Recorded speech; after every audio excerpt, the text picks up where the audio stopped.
You're watching Local 15 today with Kelly Jones, Darwin Singleton, and meteorologist Kelly Foster.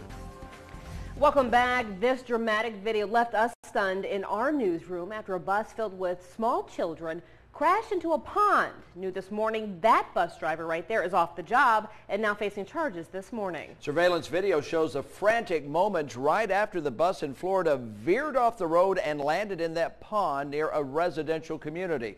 Remarkably, all 27 kids on the bus made it to safety without any serious injuries.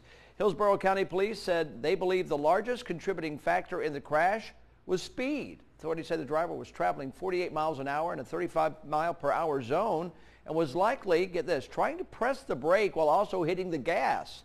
Hours later, school officials said they severed their relationship with the driver, who was still in his probationary period after being hired just last month.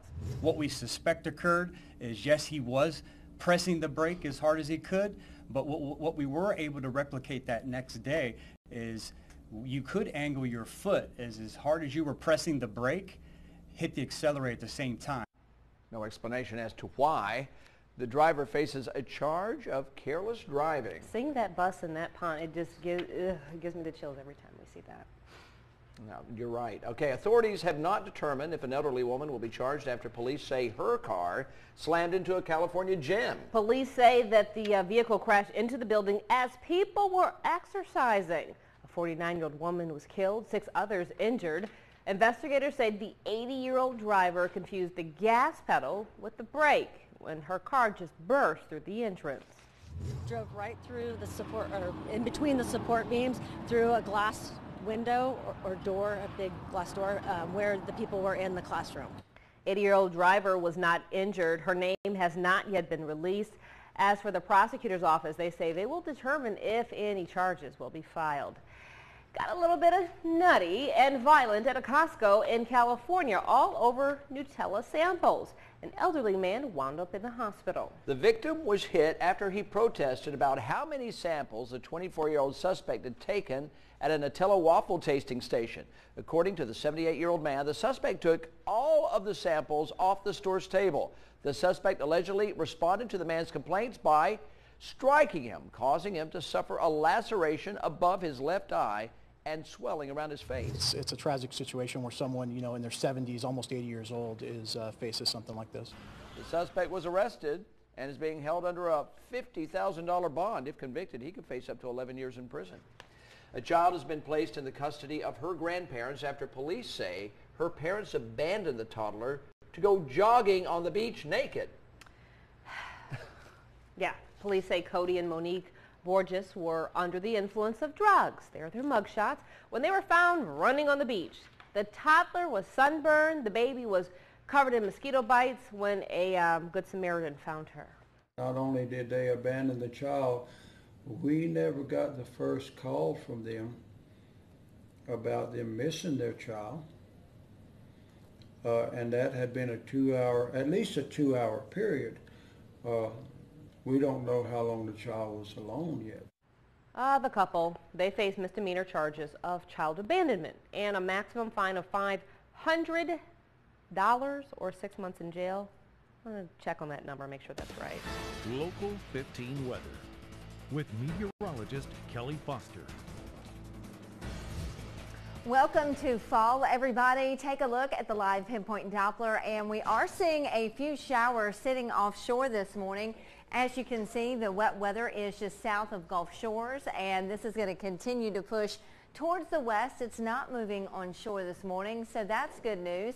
And take a look at the temperatures. We are waking up this morning in the upper 60s along the Gulf Coast. We are at 72 for Milton, and we're going to have a seasonal start to fall as daytime highs are going to be reaching the mid-80s today, and just a handful of showers. That wet weather activity will be primarily across the Florida Panhandle. Take a look at the tropics. Here is Tropical Storm Ida, still about 1,000 miles east of the northern Leeward Islands, and this is going to remain well at sea. It's not going to be moving our way. Plus, we have an area of disturbed weather a few hundred miles to the south of Cape Hatteras, North Carolina, and that is going to be drifting towards the west. Could bring some wet weather in time to places like Georgia, South Carolina, North Carolina, but definitely neither one of those systems are going to be impacting us. Here's a look at the latest coordinates on Ida this morning. 20.4 north, 47.2 west. Max sustained winds are at 40 miles per hour, and it looks to remain a tropical storm as we take you through the next 5 days. And so thankfully this is not going to be threatening our weather. The spaghetti models trend it towards the north, and we have a few trending it towards the northwest. But again, none of these spaghetti models take it into the Gulf of Mexico. All right, here's a look at your beach forecast for today. A low risk of rip currents, an east wind at 15 that surf at about a foot or less. And the marine forecast for today, moderate chop in bays and coastal water. Seas will be at 3 to 4. That northeast wind is going to shift to the east at about 15 to 20. And then as we head towards the late afternoon, moving in at about 5 to 10.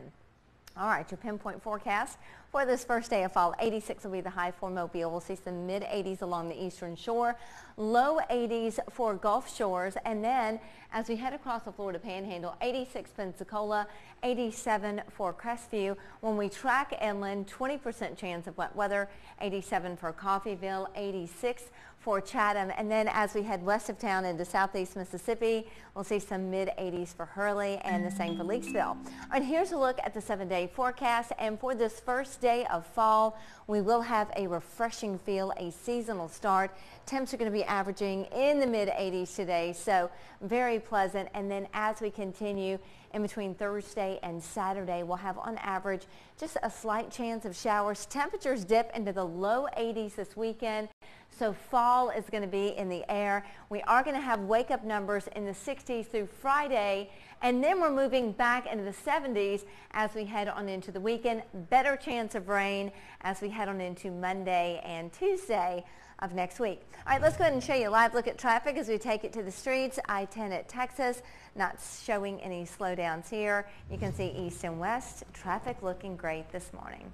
All right, thanks, Kelly. Today is your chance to get properly rid of an old television or computer monitor. So you can drop all that off at the collection event at the Mobile County Recycling Center. It starts today, runs through Saturday, and their locations on Hit Road. The collection will help reduce toxic chemicals in landfills and along roadways from harming the environment. He saw the Apple Watch, said that thing must be broken. Timing was everything for that teenager who says his Apple Watch came in pretty handy. The alert he received from that device, which helped save his life. Download the Local 15 weather app today. Search WPMI WX in your app store.